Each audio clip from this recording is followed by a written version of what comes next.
여러분 안녕하십니까? 예, 오늘 또 허영철 감독님 모시고 그 영화 감독 지금 꽤 오래 하셨는데 북한 특히 뭐 군대 이런 얘기를 또 너무 또 생동감에 잘하시더라고요. 근데 본인이 경험도 있고 하니까 그 군 복무 DMZ에서 복무하셨다는 얘기 네. 일부에서 했던데 오늘 그 얘기 좀 듣도록 하겠습니다. 근데 그 얘기 전에 여기 영화 이 세트장이니까 뭐 각종 소품들이 많아요. 그래서 이게 AK-47 저기 애만총도 있고, 예. 아식보총, 산발치 다 있어요, 우리. 이게 장난감 치고 저도 이게 제가 총은 잘 쐈어요. 잘 쐈는데 이거 보니까 감에 새롭죠. 이게 제가 사격하는 뭐 이렇게 그냥 이 독자분들 앞에서 한번 재롱 떨어보는 겁니다. 총구만 다른 쪽으로 가면 되지. 네, 딱 해서 방아쇠를 24분의 3 내쉬고 딱 하고 탄창 탁 하고 이런 게 다 되네요. 여기서. 그래서 뭐 총이야 뭐 워낙 저보다 훨씬 더 잘 다루시겠지만 10년 동안 다뤘으니까. 네. 자, 그럼 DMZ 아까 복무했던 데가 어딘지 다시 한번 여도 뭐 개성. 개성. 개성시 개풍군, 장풍군, 뭐 보면 요 근처에서 내가 주로 다 했는데 네. 주로 이제 지뢰 매설하고 해체하고 이런 것만 했지. 지뢰 공병으로. 네. 그래서 우리가 그 장마 때가 되면 지뢰들이 막 떠내려 오잖아요. 근데 그 다 보면 옛날에 매설된 지뢰들 아닙니까? 그럼 우리 허 감독님 매설했던 지뢰들이 아직도 그대로 있겠네요, 그거. 아니, 그거 혹시 이제 북한이 이제 지뢰 그걸 어떻게 하는가 하면 4월 달에 한 번 매설하고 10월 달에 한 번 재매설을 해요. 그러면서 오래된 건 다시 찾아서 해줘요. 오랫동안 하면 폭발 신간 녹슬어 작동가 나니까. 근데 어떤 건 못 찾아. 이제처럼 장마 얘기 나왔는데 지뢰 형성원이라는 밀도가 있어요. 그래서 인발지뢰, 누름지뢰는 적방향으로 가로 4줄을 늘어요. 그러면 첫 줄이 1m, 1m, 1m. 두 번째 줄이 1m 가운데 50이 나와서 또 1m, 1m 지구작으로. 그럼 25, 25, 마지막에 12.5 이렇게. 그러면 직선하면 밟아버리는데 이 밀도가 항상 보장이 돼야 돼. 그래서 지뢰가 그대로 안 있는 이유가 두 가지가 있는데 하나는 본가를 이제 산불 때문에 폭발하는 게 있고 장마철에 이제 장마에서 밀려서 그러면 이 밀도가 헝클어지면 공간이 나면 안 되거든요. 그래서 4월 달에 한번 점검해서 찾아서 새로 묻어주고 다 갈아댄다고 새거로. 옛날 거 그대로 안 묻어요. 10월 달에 장마 한 번 지나서면 또 갈아대. 계속. 그러면 그 지뢰밭에 들어가야 되잖아요. 들어가지. 그 위험하잖아요. 잘못 건드리다 폭발하고 뭐 이런 거 막 신고 들어가. 방탄 그런 게 없고 우리는 이제 밀도를 아니까 내가 며칠 설계도 다 있거든. 그거 찾아가는데 왜 사고 나는가 하면 이처럼 이 지뢰가 1m, 1m, 1m 있으면 그렇게 나와야 되는데 중도에 삐져나온 거야. 그래서 밟아서 다리 잘라지는 친구들이 많거든. 많아요? 많죠. 해마다. 그래도 규정에는 임명경 씨. 그냥 3cm 간격, 5cm 간격을 계속 찌르라고 그래. 근데 구대원들은 그게 너무 싫으니까 그냥 툭 찔러보고 1m 툭 찔러보고 이렇게 나가버려요. 근데 그 중에 하나 밀려나면 각 밟아버리거든. 그러니까 규정대로 하면 다치진 않지. 정확히 촘촘히 찍어야 되는데 그러면 세월이 없고 빨리 찾고 쟤도 좀 그통에 좀 쉬려고 하고 그지 그러다 다치는 게 많거든. 그래서 항상 지뢰는 땅에 묻는 목함지뢰 저번에 북한에서 사고 쳤던 거 보통 그거는 이런 야산에 그 들판에 많이 묻고 그다음에 말뚝지뢰라고 있지 수류탄 파편처럼 생긴 거 그건 주로 이제 작가목이 많거나 습지대 그 습지대에다가 목함지뢰 묻을 수는 없잖아. 그러니까 말뚝에다가 지뢰를 받고 인발선이 7 내지 10m 줄이 가요. 그걸 이제 탁 다치면 폭발하는데 보통 살상방이 한 200m 나가요. 200m? 파편방이 커요. 그러니까 대전차 지뢰도 묻겠죠? 그래 뭐 그렇게 좀 200m 가면 먼데 좀 나르다 아프진 않지만 근처에 건데 이제 초도가 되는데 우리가 인발지뢰 밟으면 그냥 발목지만 잘려나가. 근데 저 당김지뢰는 그냥 죽어. 통파편 날아 쳐버리니까. 완전 살상용이고 원래 지뢰의 사명이가 왜 다리만 자르는가 하면 완전히 죽여버릴 수도 있어. 근데 부상을 입힘으로써 살아있는 부상자를 보면서 적들이 공포를 느끼게. 왜 죽으면 묻어버리면 되는데 두 번째는 호송하는데 한 사람 가져왔는데 여기 두 사람이 붙어야 돼. 그럼 유생인양을 둘을 떠내는 거야. 그러니까 한 명을 부상이 입음으로써 또 멀쩡한 놈 둘을 떠내니까 결국 세 명을 전투에서 상실시켜 버리는 거지. 그 목적을 한 거야. 그러면 그 DMZ 넘어온 군인들도 많잖아요. 정말 그 상식적으로 제대로 못했으면 통과를 거의 불가능하잖아요. 근데 넘어온 거 보면 정말 대단한데 그 오다가 어떻게 죽을 확률이 한 반반 되나요? 그래, 오히려 죽을 확률이 더 높은데, 이렇게, 북한도 이제 경제단에 들니까 촘촘히는 이제 하기 힘든 게가 일단 강물이 있어. 그 옛날엔 전기 투여했단 말이에요. 그래서 뭐, 근데 요즘 전기도 안 나오니까 그렇다고 그 깊은 물에다가 말뚝질에도 못 박고 인감질을 못 박아. 그러니까 우리는 알아. 물속에는 전기만 없으면 안전하다는 거. 그리고 물속의 질에 반사luc질에는 묻어요. 근데 그거는 사람이 다치는 게 아니라 상함이 들어올 때 격침시키는 질은 있단 말이에요. 이발질에는 못 묻는다고. 그 강고로 때리면 질에 밟을 일은 없지. 그런데 반사luc질에는 길에는 둥그렇잖아. 바다에 묻는 거. 싱가포르 나오고. 반사luc질에는 한강 하구에다 묻는 거네요. 그래. 한강, 님진강 이쪽에는 강기식에 그 반사luc질은 반달형으로 생겼어. 밑에 평방 위에 둥그라고. 그러면 배가 와서 그 둥그런 장갑차 같은 게 이렇게 딱 강조. 장갑차 가든 뭐 저 중량차 들어오든 이렇게 보면 돼. 포약은 단체는 밑에 물 밑에 있고 깔대 같은 대만 이렇게 올라온 거야. 그러면 배가 와서 탁 치면 여기 축에서 격침이 빵 쳐버리는 거지. 이러면서 폭발하거든. 그게 그래가지고 그 안에 사탕이 있어요. 그래서 왜 그러냐면 야 반사luc질 오면서 사탕 묻지 말라 그래. 그 물레시라든 사탕이 이제 고체 상태에 드난 말이야. 물에 들어가기 전에는. 물에 들어간 순간에 이게 녹아 버려져. 그러면 전투 상태에 들어가. 어쩌면 안정장치인 거지. 아니 이해돼요?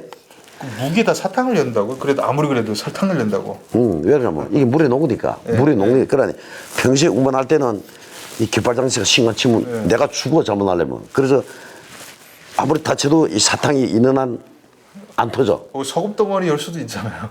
근데 소금, 그래, 그것도 시키지만 소금 좀 운구가 잘 안 되고 사탕은 운구가 잘 되잖아. 그렇죠. 그래서 사탕을 줄여 했는데 깃발기가 이제 치지 못하게. 근데 물 속에 들어가면 자연히 녹아버려. 그다음부터는 격동 상태에 들어가버려.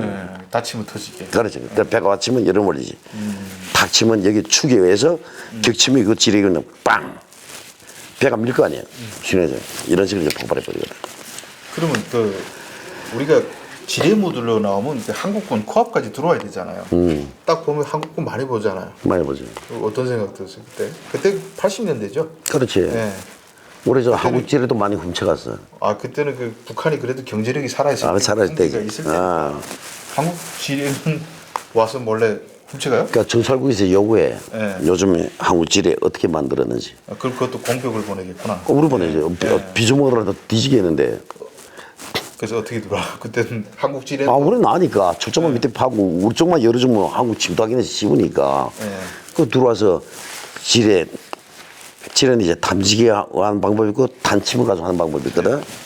자, 이거는 사실은 군용 천방대예요. 근데 지뢰 단침 이거하고 똑같이 생겼어요.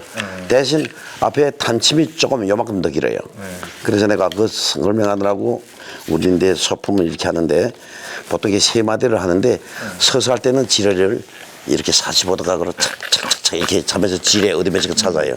그리고 엎드려 할 때는 두 마디. 앉아 할 때 두 마디, 누워서 할 때는 한 마디. 이렇게 해서 각도는 45도가 이제 폭발 입시 없고 안전하고.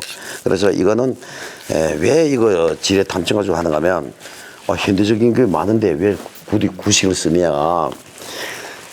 우리가 일반 지뢰 탐지기는 그 금속이 있으면 소리가 나잖아. 파괴 나면. 근데 그 탐지가도 못하는 특수 지뢰가 있어요. 플라스틱 지뢰나 목함 지뢰 같은 거. 아니에요. 그 안에도 폭발기 신고는 금속이에요. 금속만 있으면 다 찾아내. 그러니까 반탕크 지뢰는 그 금속으로 뚜껑됐지만 일반 지뢰는 다 플라스틱 목함으로 됐어요. 그러나 폭발기와 신고는 100% 금속이에요. 그러니까 폭발기와 신관도 금속이 아니라는 거지. 이런 건 탐지기 못 찾아요. 그건 북한에 있어요? 있지. 죽어버려. 그래서 근데 한국 지뢰 와서 훔쳐갔어요? 우리는 가니까 좀 새거 나왔어요? 한국 거? 네. 아까 세고도 있고 그 주장이 우리하고 틀리니까 예. 한국은 보통 이제 반탕크질에 하나 매설하면 그 주변에다 반보병지를 2-3개 매설해놔. 그거 들면 연쇄 터져버리게. 그런 걸로 이제 알고. 그다음 그 작업 갔던 훈장 안 해주세요? 주지. DMZ 는 그럼 목숨 걸고도 뭐 하는데 그런 건 주고. 그래서 이제 샜는데 지뢰가 탐지기를 못 찾는 2지뢰가 있다. 그럼 그 지뢰는 어떻게 생겼냐? 이 지뢰는 어찌 보면 새로운 발명이 아니에요. 정말 지뢰의 첫 조상이라고 말할 수 있어. 항산, 물 하면 반응하죠. 그러니까 여기는 염산이라고 하나, 유산이라고 하나, 여기는 항산이라는 말 안 쓰던데, 원래 이전 역사에 나온 지 오래됐던 건데, 지금 최근에 북한이 그걸 쓰는 게 뭔가 하면 유리 암풀 같은데 물하고 항산 반반 칸 막아서 연하. 그러면 우리가 과학적으로 배울 때 항산에다 물 집어 폭발해버려요. 물 쪽에 항산 살살 뜨거운 폭발에 열만 나. 그러니까 그 비율을 섞어 만들거든. 항상 쪽에 뭐 한 8대2, 저기 물 항산 8개라면 물이 한 2. 그런 정도 하면 폭발해버리거든. 그러면 보통 100도씨 이상이 열이 난단 말이야. 그러면 우리가 뇌관 포약이 내용이라고 그래. 이건요, 46도면 폭발해버려요. 그럼 왜 46도? 우리 몸의 온도가 46도잖아요. 인간의 온도보다는 더 뜨겁게. 예. 왜 인간 온도보다 더 순간에 폭발해버리니까. 그래서 보통 뇌관 포약이 내용이라고 하는데 그 포약이가 46도면 폭발해요. 그래서 그 뇌관 포약하고 요 유리 암풀하고 같이 연동돼 있어. 빵 켜면 항산하고 물이 결합되는 순간에 100도씨 열이 나와요. 100% 폭발하거든요. 그게 금속이 아니야. 이거 지뢰 탐지기 못 찾아. 우리 지리강이 많이 들었는데 이 독자들이 궁금한 거는 자 한국군을 쳐다보면 뭐가 이제 뭐 궁금했을까, 뭐가 부러웠을까, 뭐 이런 것들이 궁금할 거라고요. 아니 그때는 사자에 줘서 부른 건 몰랐고 그래서 이걸로 찾는다고요. 왜 이걸 찾느냐? 왜 이걸 가지고 못 찾으니까. 그러면 이걸로 찾으면 쉽게 찾아지냐? 절대로 아니에요. 3년 안에는 감도 못 잡아. 계속 찔러보고 돌인지 나무인지 뭐인지 구별하는데 3년 걸려요. 북한의 군복무 오래 하는 이유 중에 또 그것도 하나 있어요. 이걸 정말 녹아내지. 그러니까 우리 달인들이 오래 하면 달인 된 것처럼 오랜 동안 숙련을 통해서 금속인지 지뢰인지 감을 찾는데 3년 걸린다고. 그 대한민국처럼 못 찾지. 그 이래가지고는 더 죽어도 못 찾지. 그 여기는 뭐 못 찾아도 뭐 도로 개척기 발사하고 폭탄 터부는 데니까. 지고 이거 사람이 뭐딱 기계라서 사람 하나 로봇 하면 되니까. 나중에 통일되면 DMZ 폭 지뢰 해체는 북한 공병들 데려다 다 시키면 되겠네. 내가 하면 잘하죠. 저는 지뢰 탐지기 없어도 지뢰 잘 찾아요. 벌써 인발 지뢰 같은 거는 손을 딱 그냥 맨몸으로 들어가. 살이 딱 대면 철선이 되는 게 알려. 그러면 낮은 쪽이 말뚝이고 높은 쪽이가 지뢰 있는 쪽이에요. 각도 보고 우리 알거든. 그 다음에 벌써 목함지뢰도 여긴 매설했겠다 뭐 했다 육가를 달려. 하다가 뭐 총격전이라든지 뭐 그런. 우리 때는 총격전은 안 됐고 옛날 70년대는 많이 했더라고. 80년대는 그런 도발은 없었고 서로 이제 경고방송과 물어가게 하지. 그래가지고. 저번에 그 목함지뢰 사건이 벌어졌잖아요. 몇 년 전에. 근데 애들이 우리 철조망 그거까지 와가지고 통문에 이렇게 했잖아요. 그 장마에 떠내려갈 그런 경사각도도 아니고 일부러 가들이 한 거지. 그건 왜 했을까요? 도발하느라고. 도발하더라고 그거지. 죽이라고. 내가 군복무 해보면 10년 동안에 우리가 도발하면 했지 남쪽에 도발한 건 한 번도 못 봤어. 항상 우리가 다 얘기야. 여기 가만히 있으니까 만만했어. 만만하지. 여기는 절대로 민주주의한 도발을 먼저 안 하니까. 그러니까 또 궁금하고 심심하면 한 번씩 찔러보는 거지. 간보게 하고. 근데 그런 지시는 군단급에서 내리는 건 아닐까? 최고 사령부에서 내리는. 최고 사령부 내려오잖아. 절대로 DMZ도 총 한 방울 제 맘대로 못 쏴요. 김정일이나 김일성 지시 없어가지고. 그러니까 뭐 오발인 척 다다닥 날아오는 거는 오발이 있을 수는 있겠다. 오발은 어떤 경우에 있었는가 하면 군에 이제 금방 놈들이 이제 북한은 세뇌 교육 시키니까 대북 전단에 대북 방송에 김일성 김정일 오게 야 감히 우리 장군님 요가다니 이래서 사지고창 쏘고 무반토포 쏜 새끼들은 있어. 내적으로 훈장 주고 이제 후방 때려보내지. 실제 도발하면 안 되니까. 훈장은 주고. 사장은 좋잖아. 아니, 북한이 이게 문제라고. 그게 문제. 사장만 되면 모든 게 다 용납이 되지. 근데 또 쏠까봐 또 다시 보내. 그럼 자꾸 정쟁이 유배되니까 그런 사례도 많지. 그리고 그 DMZ 전문가니까 그럼 나중에 뭐 북한 벗어나야 되겠다 할 때 본인이 나는 가면 이제 안 걸리잖아요.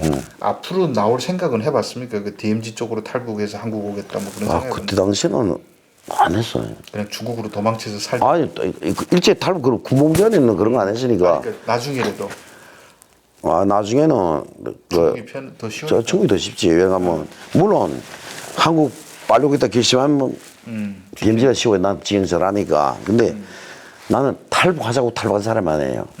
갑자기 보면 잡으라 오니까 때려쳐서 탈북한 거지. 아마 그때가 탈북 생각 하지도 않았어. 그럼 여기 들어오면 그 국정원에서 봤을 때는 이 DMZ에서 지뢰 묻던 사람이 거의 시기할 때인데 아주 드물 것 같은데. 드물어요. 조사 많이 했나요? 공병은 출신이 몇이 있는데 실제 DMZ에서 한 거는 별로 없더라. 거의 내가 하나 유일하다고 봤나. 그래서 장성 공명학교도 뜬문제가 강해요. 그럼 허 감독님이 그 오시면 북한 지뢰 지도가 다 넘어온 거 아니에요? 다 넘어. 저는 이제 저기 뭐 묻고 저기는 뭐 묻고. 땅굴까지 알려줬어요. 땅굴이요? 예, 그 우리 부대에서 내 때까지는 안 하고 내 전에 선배들이 그 있었거든. 그때 땅굴장 청했던 친구들이. 그러니까 이두기 군장, 이군단 군단장이 이두기 할 때, 그 후에 우리 주도회를 할 때거든. 그러니까 그때가 이제 땅굴이 이제 개시했는데 70년대 김일성이 이제 김정일이란 명령한 게 한 개 사단에서 한 개씩 해요. 땅굴 파는 게. 60년대. 네, 그 지시가 내려왔어요. 그래서 그럼 보통 한 개 사단에 민경 10개 중대가 있어. 그럼 11중대를 따로 조직해가지고 주변 같은 부대도 모르게 가만히 한 거예요. 한 개 중대가 그 파고는. 한 개 중대. 그래서 민경이 11중대는 100% 땅굴조야. 원래 11중대밖에 없는데 그러면 이 군단이 전선의 사단이 몇 개냐? 84, 64, 94, 3사란 말이야. 4개 사단이란 말이야. 그럼 이 군단 지금에도 최소한 없어도 4개는 있어. 4개는. 거긴 정찰 쪽 그거까지 하면 한 5개는 있겠지. 근데 여기 뭐 땅굴밖에 한 4개밖에 못 했더라고. 그러면 전 전선에 걸쳐서 다 과제를 똑같이 동일하게 실행했으니까 이 군단이 제일 크니까 4개 했다 치고 1군, 5군은 뭐 서너 개 세도 뭐 저쪽 동부, 중부와 동부는 한 6개는 있다고 보고 그래 10개 그 외에 뭐 정찰조에서 내는 대략 한 10개에서 13개 정도로 난 추측하고 있거든. 분계선만 딱 넘어오게 파는 거죠.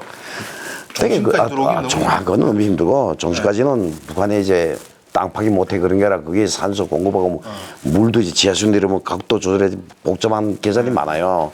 그래서 무슨 중심을 파고 들어오기 힘들고 어떤 우리 부대 앞에서 사례에서는 가면 땅굴이 DMZ를 통과했어. 근데 이게 시추 잘못돼 구멍이 난 거야. 구멍이 나니까 겨울에 어떻게 해? 여기 김이 올라가는 거지. 땅에. 그래서 헌병 국군의 헌병들이 이제 보다가 노르는 거에서 걷다 가면 이게 굴이 나온 거야. 그래서 그거 이제 포바시키고 나와버리고 방송 나온 게 저쪽에서 먼저 했다고 하는 거야. 한국 쪽에서. 그 우리는 그때까지만 해도 우리 한거 알잖아. 아, 우리도 거짓말을 하는구나 하는 거 그때 내가 개받아치 넘기는 거. 어쨌든 그 한 4km만 해도 계속 양수기로 물 퍼야 되잖아요. 그러나 이제 그 각도로 조절한다고요. 그러다가 자꾸 그 구멍 뚫어지거든. 밑에서 이렇게 올라오다. 올라가니까 우리가 이렇게 내려가다 죽어요. 물이 들어가면 최대한 한국 쪽은 올라가야 되지. 그래야 내 입구 쪽에 맞는 게 유리하지. 이게 내려간다. 그럼 물 들어가다 뭐. 북한 입구 쪽이라도 계속 퍼내야 될 거 아니에요. 그러니까 퍼내도 되고 최대한 이제 수질이 안 나온 쪽을 잡지 물꽃을. 물꽃이면 시작도 못해요. 그래도 물이 없어도 이제 스키 타고 하니까. 땅굴 제보한 거 근데 왜 발굴 안 했어요? 아니 무슨 뭐 그때는 내가 우리 선배들한테 들은 얘기만 했으니까 그리고 이제 군사지도 보니까 지부 이름도 다 틀려. 한국의 군사지도가 조금 엉망이에요. 그 예를 들면 이군단 3사단 지부가 석둔인데 성둔리로 돼 있고 명칭도 정확치 않아요. 그러니까 이런 것도 좀 새롭게 많이 해야 될 것 같고 그다음에 그 뭐 옛날에 뭐 한국도 스파이 있었겠지 모르겠지만 모든 게 부대 명칭도 정확치 않더라고. 왜 그때 당시엔 탈북자가 없었으니까 스파이 가봐야 뭐 전달받아 외국 전달됐거나 뭐 한국에 스파이 직접 가서 정확히 제껴서 거기서 살지 않나. 그러나 지금은 모든 요새 다 탈북자들이 살다 나왔기 때문에 정확한 데이터는 탈북자들이 그 군복만 데이터 잡는 게 난 정확하다 보거든요. 3만 명이 오면 이제 뭐 손바닥. 그렇지, 그렇지. 예. 그 간첩들도 국정에서 혼자 잡느라 하지 말고 어디서 왔는데 이놈 신원이 잘 안 할래. 그럼 그 지역에 사는 놈 불러오면 돼. 원래 지금 그렇게 해요. 그래야 정확해요. 예. 응? 아무리 뭐 국정원 간수한 전문가라도 북한 사람 오지 못한 이상은 그거는 그 학교가 그 콘크리트냐 나무냐 그러니까 이제 벽돌이냐 다 나오지. 뭐 하문 감옥인데 거기만 또 콘크리트 아니었습니까? 그러니까 그런 시멘트 바닥인 거를 아는 사람은 갔다 온 사람밖에 그렇지, 모르는 그렇지. 거예요. 근데 그게 내가 감옥에 있었습니다. 간첩이 그걸 진술했을 때 그 바닥이 뭐냐 하면 갑자기 당황스럽지. 내가 못 그래 가봤으니까. 못 가봤으니까. 네. 그래서 뭐 걸리는 거죠. 그런 어쨌든 그 땅굴을 어쨌든 뭐 말했는데 파진 않았죠. 일단 들은 얘기. 들으네. 우리 무대에서 고참들이한테 들었지. 뭐 일단 가드까지는 했어. 그런 얘기도 있죠. 우리 땅굴 다 아는데 일단 거기 들어오다가 한번 폭파하면 다 죽음이니까 모른 척하고 있다 뭐 이런 얘기도 있어요. 그럼 우리는 이제 예. 전성공이니까 이제 뭘까지 하는가 하면 사단 참모부, 연대 지부 그 감초선 우리가 다 파요. 그러면 그 약도를 알거든. 어디까지 들어왔다는 거. 그리고 주변 부대들도 모르게 우리가 뭐라는가 하면 모든 교랑 골목길 그거는 우리가 가서 밤에 가서 땅 파고 포획을 해야 되나. 이거는 주변 같은 군의를 알면 안 돼. 그래서 항상 보면 북한의 외통길, 그다음 교랑 이런 쪽에는 유사시 포포 다 해버려요. 그러면 여기 이제 포포범이 세 가지를 들어가. 포약은 똑같은 포약인데 전기 폭발기는 폭발이냐. 그 다음에 터침질이라는 게 있어요. 물담에 1초에 처음에다 타버려서 빵 튀는 게 있고. 그것도 안 되면 도화선이거든. 도화선 1초에 1cm 타니까 60cm면 1분 타. 그렇게 다 그 규칙이 있어요. 그래서 복합적으로 3개 장치를 해요. 왜?